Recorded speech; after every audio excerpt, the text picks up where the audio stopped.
ಈ gambling app ಬಗ್ಗೆ ಹೇಳೋಣ ಅಂದರೆ ಅದೊಂಥರ ಡೋಪ್ ನಶೆ ಇದ್ದಂಗೆ ಗೈಸ್. ಎಷ್ಟು ಮಾಡಬೇಡ ಅಂದರೂ ಮಾಡಿಸುತ್ತೆ. Gautam Naidu the legend and ಅವ್ರ ಜೊತೆ ಗೋಲ್ಡನ್ ಥ್ರಾಟಲ್ ಅವರು ಸೇರ್ಕೊಂಡು ವೀಡಿಯೋಸ್ ಮಾಡ್ತಾ ಇದ್ದಾರೆ. Pillars of Kannada moto vlogging ಅಂತ ತೊಗೊಂಡ್ರೆ DV bro, DC days, triple rush, Gautam Naidu and golden throttle ಅವ್ರು ಕೂಡ ಬರ್ತಾರೆ. ಬಿಕಾಸ್ ಅವರು ರಾಧೆ ಜೊತೆ ಮಾಡಿರೋ ಟ್ರಿಪ್ಸ್ ಇದೆಯಲ್ಲ, ಒಂದಾ ರೇಡು ತೋರಿಸಿರೋ ಬೈಕು, ಅವ್ರಿಗೆ ಬೈಕರ್ಸ್ ಬಗ್ಗೆ ಇರೋ ನಾಲೆಜು, ಬೈಕಿಂಗ್ ಬಗ್ಗೆ ಇರೋ ನಾಲೆಜು ಎಲ್ಲ ಈಸ್ ಅಲ್ಟಿ. ಗ್ಯಾಮ್ಲಿಂಗ್ ಆ್ಯಪ್ ಬಗ್ಗೆ ಬರೋದಾದರೆ ನಾನು ಆಡಿದ್ದೆ ಅಂತ ಲಾಸ್ಟ್ ವೀಡಿಯೋದಲ್ಲಿ ಹೇಳಿದ್ದೆ. Almost around some 3 to 4K ಅಂದ್ಕೊಳ್ಳಿ. 4K I lost completely while playing gambling.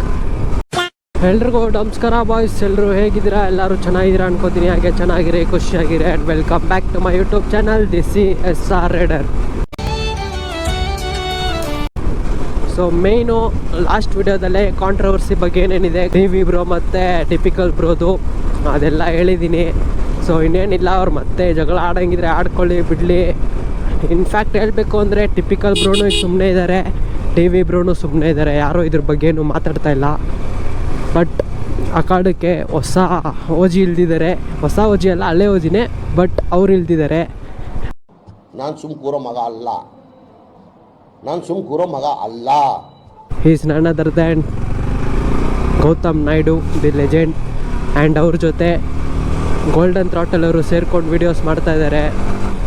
So taunt ಮಾಡ್ಕೊಂಡಂತೇನಲ್ಲ, ಹಾಗಂತೇನಲ್ಲ, just ಒಂದು ಹೆಲ್ದಿ ಕಾಂಪಿಟೇಷನ್ ಥರ ಮಾಡ್ತಾ ಇರೋದು. ಟಿಪಿಕಲ್ ಬ್ರೋನು ರಾಯಲ್ ಎನ್ಫೀಲ್ಡ್ನ ರಿವ್ಯೂ ಮಾಡ್ಬೇಕಾದ್ರೆ ಹೇಗೆ ಗಾಡಿದು ಜಾಸ್ತಿ ನೆಗೆಟಿವ್ ಹೇಳ್ತಾಯಿದ್ರು, ಅದೇ ಥರ ನಾನೊಂದು 1,00,000 ಓಡಿಸಿದ್ದೀನಿ, 90,000 ಓಡಿಸಿದ್ದೀನಿ. ಸೊ ನನ್ನ ಎಕ್ಸ್ಪೀರಿಯೆನ್ಸ್ನ ಶೇರ್ ಮಾಡ್ತೀನಿ ಬನ್ನಿ ಅಂತ ಗೌತಮ್ ನಾಯ್ಡು ಅವರು ವಿಡಿಯೋ ಅದ್ರಲ್ಲಿ ಬಂದರು ಗೋಲ್ಡನ್ ಥ್ರಾಟಲ್ ಚಾನಲಲ್ಲಿ.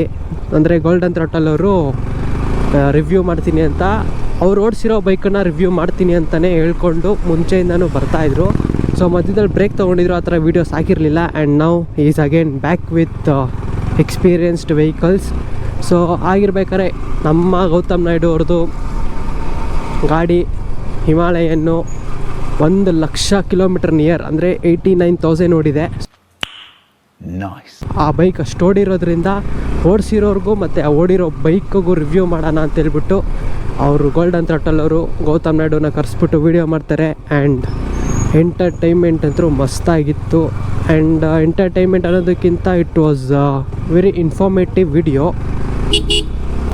ಅಂದರೆ ಇವಾಗ ಅವರು ಟಿಪಿಕಲ್ ಬ್ರೋ ಏನು ಹೇಳ್ತಾರೆ ಅಂದರೆ, ಗಾಡಿ ತೊಗೋಬೇಡಿ, ರಾಯಲ್ ಎನ್ಫೀಲ್ಡು ಸರ್ವಿಸ್ ಚೆನ್ನಾಗಿಲ್ಲ, ಅದು ಚೆನ್ನಾಗಿಲ್ಲ, ಇದು ಚೆನ್ನಾಗಿಲ್ಲ ಅಂತ ನೆಗೆಟಿವ್ ಹೇಳಿದ್ರೆ, ಗೌತಮ್ ನಾಯ್ಡು ಅವರೇನು ಗಾಡಿ ಅಡ್ವೆಂಚರ್ ಆಗಿದೆ, ಯು ಕ್ಯಾನ್ ಡೂ ಎನಿಥಿಂಗ್, ಎಲ್ಲ ಬೇಕಾದ್ರೂ ಟೂರಿಂಗ್ ಮಾಡ್ಕೊಂಡು ಹೋಗ್ಬೋದು, ಬೆಸ್ಟ್ ಬೈಕು ಓಡಿಸಿದ್ದೀನಿ ಅಂತ ಅವ್ರು ಹೇಳಿದ್ರು.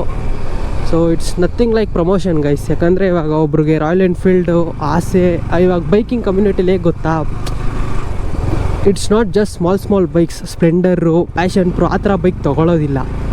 ಆ ಥರ ಬೈಕ್ ತೊಗೊಳ್ಳೋರು ರಿವ್ಯೂನ ನೋಡ್ತಾರೆ, ಲೈಕ್ ಅವ್ರೇನು ಹೇಳಿದ್ದಾರೆ, ಇವ್ರೇನು ಹೇಳಿದ್ದಾರೆ ಅಂತ. ಬಿಕಾಸ್ ತುಂಬ ಬೈಕ್ಸ್ ಅವೈಲಬಲ್ ಇರುತ್ತೆ ಮಾರ್ಕೆಟಲ್ಲಿ, ಅವೈಲಬಿಲಿಟಿ ಜಾಸ್ತಿ, ಆಪ್ಷನ್ಸ್ ಜಾಸ್ತಿ ಇದ್ದಾಗ ಕನ್ಫ್ಯೂಷನ್ಸ್ ಜಾಸ್ತಿ ಇರುತ್ತೆ. ಆಗಿರ್ಬೇಕಾದ್ರೆ ಅವ್ರು ರಿವ್ಯೂ ನೋಡ್ತಾರೆ, ಯಾವ ಬೈಕ್ ಬೆಸ್ಟು, ಸ್ಪ್ಲೆಂಡರಾ, ಪ್ಯಾಷನ್ ಪ್ರೋನ, ಇದಾ ಅಂತ. ಬಟ್ ಕಾಲೇಜ್ ಹುಡುಗರು ಅಥವಾ ಈಗ ಏನಾದರೂ ಯೂಸ್ ಮಾಡಬೇಕು ಅಂತ ಅಂದ್ಕೊಂಡಿರೋರೆಲ್ಲ ಒಂದು ಬೈಕನ್ನು ಆಲ್ರೆಡಿ ಸೆಲೆಕ್ಟ್ ಮಾಡಿರ್ತಾರೆ, ದಿಸ್ ಈಸ್ ಮೈ ಬೈಕ್ ಅಂತ. ಯಾರದ್ದು ಪ್ರಮೋಷನ್ ನೋಡಿ ಬೈಕ್ ತೊಗೊಳ್ಳೋದಿಲ್ಲ. ಈಗ ನಾನು R15 ಅಷ್ಟೇ, R15 ತೊಗೋಬೇಕಾದ್ರೆ ತುಂಬ ಜನರದ್ದು ವೀಡಿಯೋ ನೋಡಿರ್ತೀನಿ, ರಿವ್ಯೂ ವೀಡಿಯೋಸ್, R15 ಹಂಗೆ ಅಂತ. ಎಷ್ಟೊಂದು ಜನ ಎಲ್ಲ ಪಾಸಿಟಿವ್ ಹೇಳ್ತಾರೆ R15 ಬಗ್ಗೆ, ನೆಗೆಟಿವ್ ಹೇಳ್ತಾರೆ, ಬೆನ್ನು ಬರುತ್ತೆ, ಟೂರಿಂಗ್ ಮಾಡೋಕ್ಕಾಗಲ್ಲ, ಅದು ಇದು ಅಂತ. ಸೊ ಅದೆಲ್ಲ ನೆಗೆಟಿವ್ ಎಲ್ಲ ಸೈಡ್ಗೆ ಹಾಕಿದ್ರು ಪಾಸಿಟಿವ್ ಏನಿದೆ ಅಂತ, ಪಾಸಿಟಿವ್ ಏನು ಹೇಳಿದ್ದಾರೆ ಅಂತ ತೊಗೊಂಡು ಗಾಡಿ ನಾನು ತೊಗೊಳೋದು ಫಿಕ್ಸು. ಪಾಸಿಟಿವ್ ಹೇಳ್ತಾರೋ ನೆಗೆಟಿವ್ ಹೇಳ್ತಾರೋ ಅದು ಸೆಕೆಂಡ್ರಿ, ಗಾಡಿ ತೊಗೊಳೋದು ಫಿಕ್ಸ್ ಆಗುತ್ತೆ. ಸೊ ಆಗಿರ್ಬೇಕಾದ್ರೆ ಹಿಮಾಲಯನ್ನು, ಈ ಬುಲೆಟು ಅದೂ ಅಷ್ಟೇ, ಎಲ್ಲ ದೊಡ್ಡ ಬೈಕ್ಸೇ. ಸೊ ಅವ್ರು ಗಾಡಿ ತೊಗೊಳೋದು ಫಿಕ್ಸ್ ಆಗಿಬಿಟ್ಟಿರುತ್ತೆ. ಇವ್ರ ವೀಡಿಯೋಸ್ ನೋಡ್ತಾರೆ, ರಿವ್ಯೂನ ನೋಡ್ತಾರೆ, ಹೇಗೆ ಮಾಡಿದ್ದಾರೆ ಅಥವಾ ಏನು ಹೇಳಿದ್ದಾರೆ ಅಂತ. ಸೊ ಅದು ನೋಡಿಬಿಟ್ಟು ಸುಮ್ಮನೆ ಆಗ್ತಾರೆ, ಬಿಟ್ಟರೆ ಗಾಡಿ ಏನು ಚೇಂಜ್ ಮಾಡ್ಕೊಳ್ಳೋದಿಲ್ಲ, ಮೆಜಾರಿಟಿ ಚೇಂಜ್ ಮಾಡ್ಕೊಳ್ಳೋದಿಲ್ಲ. ಈಗ ಟಿಪಿಕಲ್ ಬ್ರೋ ತೊಗೋಬೇಡ ಅಂದಿದ ತಕ್ಷಣ ಯಾರೂ ತೊಗೊಳ್ಳೋದಿಲ್ಲ, ಅಥವಾ ಗೌತಮ್ ನಾಯ್ಡು ಅವರು ತೊಗೊಳ್ಳಿ ಅಂದಿದ ತಕ್ಷಣ ಯಾರೂ ತೊಗೊಳ್ಳೋದಿಲ್ಲ.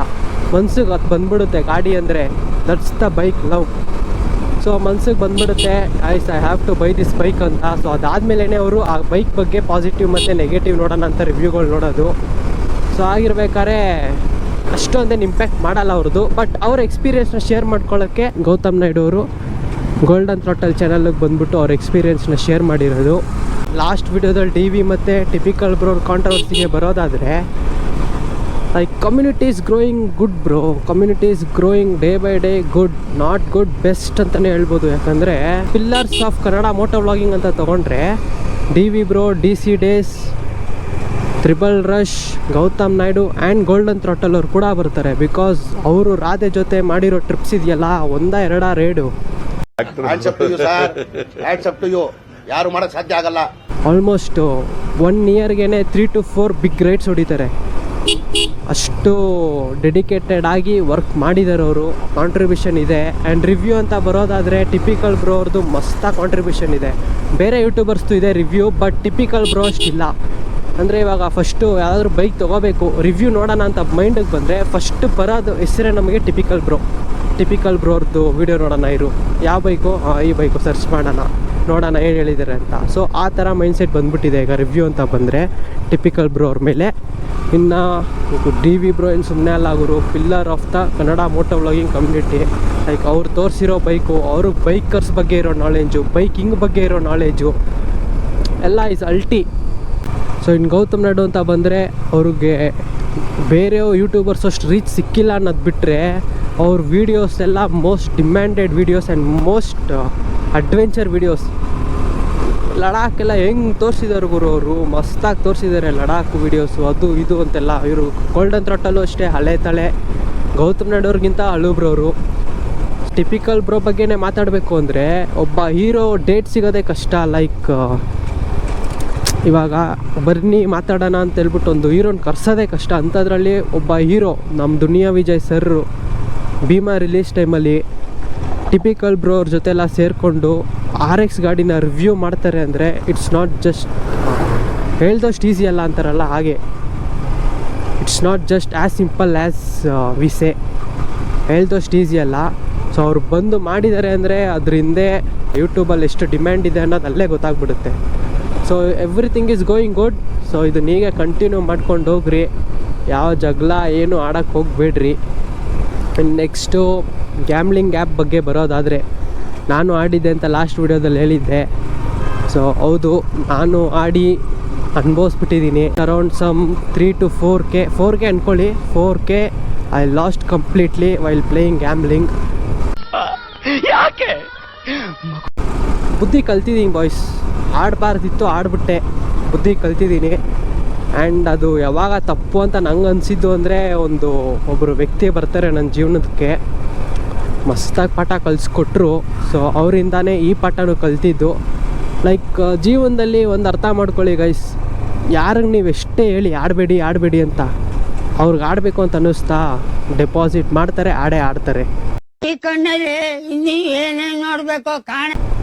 ಸೊ ಒಂದು ಸಲ ಸುಟ್ಕೋತಾರೆ, ಬುದ್ಧಿ ಬಂದ್ಬಿಡುತ್ತೆ. ಸೊ ನಾನು ಅಷ್ಟೇ ಆಡಬಾರ್ದಾಗಿತ್ತು, ಆಡಿದೆ, ಸುಟ್ಕೊಂಡೆ, ಬುದ್ಧಿ ಕಲಿತೆ ಅಷ್ಟೇ. ಸೊ ಆ ಒಂದು ವ್ಯಕ್ತಿ ಇರೋದಕ್ಕೆ ಗೈಸ್ ನನಗೆ ತುಂಬ ಹೆಲ್ಪ್ ಆಗಿದೆ ನನ್ನ ಜೀವನದಲ್ಲಿ. ಲೈಕ್ 4,000 ಇಟ್ಸ್ ಎಷ್ಟೊಂದು ಜನಕ್ಕೆ ಅದು ಸ್ಮಾಲ್ ಅಮೌಂಟ್ ಆಗಿರ್ಬೋದು, ಬಟ್ ನನಗೆ ಆ ಟೈಮಲ್ಲಿ ಪಾರ್ಟ್ ಟೈಮ್ ಜಾಬ್ ಮಾಡ್ತಾ ಇರ್ಬೇಕಾದ್ರೆ ನನಗೆ 4,000 was my 10 days salary.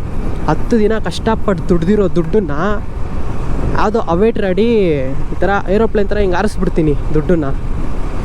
And ಆ ಟೈಮಲ್ಲಿ ಆ ವ್ಯಕ್ತಿ ಇದ್ದಿದ್ದಕ್ಕೆ ಐ ಕಂಪ್ಲೀಟ್ಲಿ ನೆಗ್ಲೆಕ್ಟೆಡ್, ಅಂದರೆ ಇಗ್ನೋರೇ ಮಾಡಿಬಿಟ್ಟೆ. ನಾನು ದುಡ್ಡು ಕಳ್ಕೊಂಡಿದ್ದೀನಿ ಅನ್ನೋ ಮ್ಯಾಟ್ರ್ ಆಗಲಿ, ಅಥವಾ ನಾನು ಲಾಸ್ ಮಾಡಿಕೊಂಡೆ ಅನ್ನೋ ಟೆನ್ಷನ್ ಆಗಲಿ ನಂಗೆ ಒಂಚೂರು ಇರಲಿಲ್ಲ. Because of that 1%. That person made me so happy at that time other than money. ಅಂದರೆ ದುಡ್ಡು ಏನು ಟೆನ್ಷನ್ನೇ ನಾನು ಪಡ್ಕೊಳ್ದೇ ಇರೋ ಥರ ಆ ವ್ಯಕ್ತಿ ನನ್ನ ಜೊತೆಲಿದ್ದರು. ಸೊ ಈ ವಿಡಿಯೋ ಮುಖಾಂತರ ಅವ್ರಿಗೊಂದು ದೊಡ್ಡ ಥ್ಯಾಂಕ್ಸ್. ಬರೀ ಇಂಥದೆಯಾ. ಪ್ರಮೋಷನ್ ಆ್ಯಪ್ ಕಡೆ ಬರೋದಾದರೆ ಗೈಸ್, ಮೊನ್ನೆ ಯಾವುದೋ ಬಿಗ್ ಬಾಸ್ದು ಇಂಟರ್ವ್ಯೂ ನಡೀತಾ ಇತ್ತು. ಸೊ ಅಲ್ಲಿ ನಮ್ಮ ಕಿಚ್ಚಾ ಬಾಸ್ಗೂ ಕೇಳ್ತಾರೆ ಇಂಟರ್ವ್ಯೂ ಅವರು, ರಿಪೋರ್ಟರು, ಇದು ರಮ್ಮಿ ಸರ್ಕಲ್ ಆ್ಯಡ್ ಹಾಕ್ಕೊಂಡಿದ್ದೀರಲ್ಲ ಅದು ಪ್ರಮೋಟ್ ಮಾಡ್ದಂಗಲ್ವಾ ಅಂತ. ಸ್ಕಿಡ್ ಆಯಿತು ಟೈರು, ಅಷ್ಟು ಮಣ್ಣಿದೆ ಇಲ್ಲಿ, ಏನು ಮಾಡ್ತೀರಾ? ಸೊ ಪ್ರಮೋಟ್ ಮಾಡ್ತೀರಲ್ಲ ತಪ್ಪಲ್ವಾ ಅಂತ ಅದಕ್ಕೆ ಮಸ್ತಾಗಿ ಕಿಚ್ಚ ಬಾಸ್ ನಮ್ಮ ಬಾಸ್ ಮಸ್ತಾಗಿ ಉತ್ತರ ಕೊಟ್ಟರು. ಏನು ಅಂತಂದರೆ ಒಳ್ಳೆಯದು ಕೆಟ್ಟದ್ದು ಜನಕ್ಕೆ ತುಂಬ ಚೆನ್ನಾಗಿ ಅರ್ಥ ಆಗುತ್ತೆ. ಅಷ್ಟೊಂದು ದೊಡ್ಡರು ನಮ್ಮ ಜನರಲ್ಲಿ ಇಲ್ಲ. Like if they want to play they will play, if they don't want to play they won't play. ನಾನು ಹೇಳ್ದೆ ಅಂತ ಏನು ಆಡಲ್ಲ, ನಾನು ಹೇಳ್ದೆ ಅಂತ ಏನು ಬಿಡೋದು ಇಲ್ಲ. ನಾವು ಬಾಯಿ ಮುಚ್ಕೊಂಡಿದ್ದೀವಿ, ನಮ್ಮನ್ನ ಕೆಣಗಬೇಡಿ. ಸೊ ಎಲ್ಲ ಅರ್ಥ ಆಗುತ್ತೆ. ಅದೇ ಹೇಳ್ತಾ ಇರೋದು, ಏನು ಮಾಡಬೇಕು ಅನ್ನೋದಕ್ಕಿಂತ ಜಾಸ್ತಿ ಏನು ಮಾಡಬಾರ್ದು ಅಂತ ತಿಳ್ಕೊಳ್ಳಿ. ಸೊ ಅಟ್ಲೀಸ್ಟ್ ನಿಮ್ಮ ಲೈಫು ಬೆಸ್ಟಾಗಿಲ್ಲ ಅಂದ್ರೂ ಗುಡ್ಡಾಗಿರುತ್ತೆ, ಬೆಟರಾಗಿರುತ್ತೆ. ಅದೇ ಏನು ಮಾಡಬಾರ್ದು ಅಂತಲೇ ಗೊತ್ತಿಲ್ಲದೆ ಮಾಡಬಾರ್ದೆಲ್ಲ ಮಾಡೋಕ್ಕೆ ಹೋದರೆ ವರ್ಸ್ಟ್ ಆಗುತ್ತೆ. ಬಾಯ್ಸ್, ಇನ್ನೊಂದು ಹೇಳೋದೇನು ಅಂದರೆ ಆದಷ್ಟು ಪ್ರೀತಿನ ಸ್ಪ್ರೆಡ್ ಮಾಡಿ. Spread love. ಹೇಟಿಂದ ಏನೂ ಯೂಸ್ ಇಲ್ಲ. ಲೈಕ್ ಕಷ್ಟನಾ ದೂರ ಇದ್ಬಿಡಿ, ಇಷ್ಟನಾ ಹತ್ರ ಇರಿ. ಹೇಟ್ ಮಾಡೋದು, ದ್ವೇಷ ಮಾಡೋದು ನೋ ಯೂಸ್ ಅಷ್ಟೇ. ಅದಕ್ಕೆ ಎಲ್ಲ ಇವಾಗೆಲ್ಲ ಕಾಮ್ ಆಗಿದೆ ಕಮ್ಯುನಿಟಿಲು, ಹೀಗೆ ಇರಲಿ. ಸೊ ಈ ಗ್ಯಾಮ್ಲಿಂಗ್ ಆ್ಯಪ್ ಬಗ್ಗೆ ಹೇಳೋಣ ಅಂದರೆ ಅದೊಂಥರ ಡೋಪ್ ನಶೆ ಇದ್ದಂಗೆ ಗೈಸ್. ಎಷ್ಟು ಮಾಡಬೇಡ ಅಂದರೂ ಮಾಡಿಸುತ್ತೆ. ಆಸ್ ಸಿಂಪಲ್ ಆ್ಯಸ್ ದಟ್ ನಾವು ಹುಷಾರಾಗಿರಬೇಕು. ನಮಗೆ ಅನ್ನಿಸ್ಬೇಕು ನಾವು ಇದು ಮಾಡೋದು ತಪ್ಪು ಅಂತ. ಸೊ ಅದೇ ಥರ ಇವಾಗ ಫಾರ್ ಎಕ್ಸಾಂಪಲ್ ಒಬ್ಬರು ವ್ಯಕ್ತಿ ನನ್ನ ಜೀವನಕ್ಕೆ ಬಂದಿದ್ರು ಅಂತ ಹೇಳಿದ್ನಲ್ಲ, ಸೊ ಆ ವ್ಯಕ್ತಿನೇ ತೊಗೊಂಡ್ರೆ ನಾನೇನು ಮಾಡಬಾರ್ದು ಅಂತ ತುಂಬ ಚೆನ್ನಾಗಿ ಹೇಳ್ಕೊಟ್ಬಿಟ್ಟಿದ್ದಾರೆ. ಆಗಿರ್ಬೇಕಾದ್ರೆ ನಾನು ಏನು ಕೆಟ್ಟದ್ದು ಮಾಡಬಾರ್ದೇನು ಮಾಡೋಕ್ಕೆ ಆಗಲ್ಲ. Like I have learn so many lessons from that person ಅಷ್ಟೇ. ನಮ್ಮ ಗೋಲ್ಡನ್ ಥ್ರಾಟಲ್ ಅವರು ಕೂಡ ನಂಗೆ ಮೆಸೇಜ್ ಮಾಡಿದರು, ವಿಡಿಯೋ ಯಾವ ಕ್ಯಾಮ್ರಾದಲ್ಲಿ ಮಾಡೋದು ಅಂತ, ಚೆನ್ನಾಗಿ ಮಾಡು ಅಂತೆಲ್ಲ ವಿಶ್ ಮಾಡಿದ್ರು. ತುಂಬ ಖುಷಿ ಆಯಿತು. ಸೊ ನೋಡಿ, ಸಪೋರ್ಟ್ ಮಾಡಲ್ಲ ಅಂತಾರೆ, ಅವರೇ ಮೆಸೇಜ್ ಹಾಕೋರೆ ವಿಡಿಯೋ ನೋಡಿ. ಅದಕ್ಕಿಂತ ಇನ್ನೇನು ಸಪೋರ್ಟ್ ಬೇಕು? ಒಬ್ಬ ಯೂಟ್ಯೂಬರು, ನಾನು ಏನೇನು ಅಲ್ಲ, ನಾನು ಇವಾಗ ವೀಡಿಯೋಸ್ ಹಾಕ್ತಾ ಇರೋದು. ನನ್ನನ್ನು ರೆಕಗ್ನೈಸ್ ಮಾಡಿ ನನ್ನ ವೀಡಿಯೋನ ನೋಡಿ ಬಂದು ಬ್ರೋ ಚೆನ್ನಾಗಿ ಮಾಡಿ ಬ್ರೋ ಅಂತಾರಲ್ಲ, ಅದೇ ಖುಷಿಯಾದ ವಿಚಾರ. ಬಾಂಡ್ವಿಶ್ ಬೈಕರು ಮೆಸೇಜ್ ಮಾಡಿದರು. ಸೊ ಅವ್ರಿಗೂ ಈ ವಿಡಿಯೋ ಮುಖಾಂತರ thank you. And golden throttle ಅವ್ರಿಗಂತೂ ತುಂಬಾ thanks. And he guided me so well guys. ಹೀಗೆ ಮಾಡು ಹಾಗೆ ಮಾಡು ಅಂತೆಲ್ಲ ನನಗೆ ಗೈಡ್ ಮಾಡಿದ್ರು. ಸೊ ಅದಕ್ಕೆ ಥ್ಯಾಂಕ್ ಯು ಅಂತ ಹೇಳ್ತಾ ಈ ವಿಡಿಯೋನ ಇಲ್ಲೇ ಮುಗಿಸ್ತೀನಿ. ಇಲ್ಲೇ ಕಾಂಟ್ರವರ್ಸಿ ಎಂಡ್ ಆಗಿಬಿಡ್ಲಿ, ಮತ್ತೆ ಅದನ್ನು ಮುಂದೆ ತೊಗೊಂಡೋಗೋದು ಬೇಡ. So let's end this year only. So ಯಾರಾದರೂ ಹೊಸೊಬ್ರು ನೋಡ್ತಾ ಇದ್ದರೆ ದಯವಿಟ್ಟು ಸಬ್ಸ್ಕ್ರೈಬ್ ಆಗಿ, ಲೈಕ್ ಮಾಡಿ, ಶೇರ್ ಮಾಡಿ, ಹಾಗೆ ಮರಿದೆ ಕಮೆಂಟ್ ಮಾಡಿ ವಿಡಿಯೋ ಹೇಗಿತ್ತು ಅಂತ. ಏನಾದರೂ ತಪ್ಪು ಹೇಳಿದರೆ ಕ್ಷಮೆ ಇರಲಿ. ಆ್ಯಂಡ್ ಇದೇ ಥರ ಇನ್ನೂ ಬೇರೆ ಬೇರೆ ವ್ಲಾಗ್ಸ್ ಮುಖಾಂತರ, ವೀಡಿಯೋಸ್ ಮುಖಾಂತರ ಸಿಗ್ತೀನಿ. ಸೊ ಅಲ್ಲಿವರೆಗೂ take care, right safe, be safe ಅಂತ ಹೇಳ್ತಾ ಸೈನಿಂಗ್ ಆಫ್. ನಾನು ನಿಮ್ಮ ಚಂದನ್. ನಮಸ್ಕಾರ.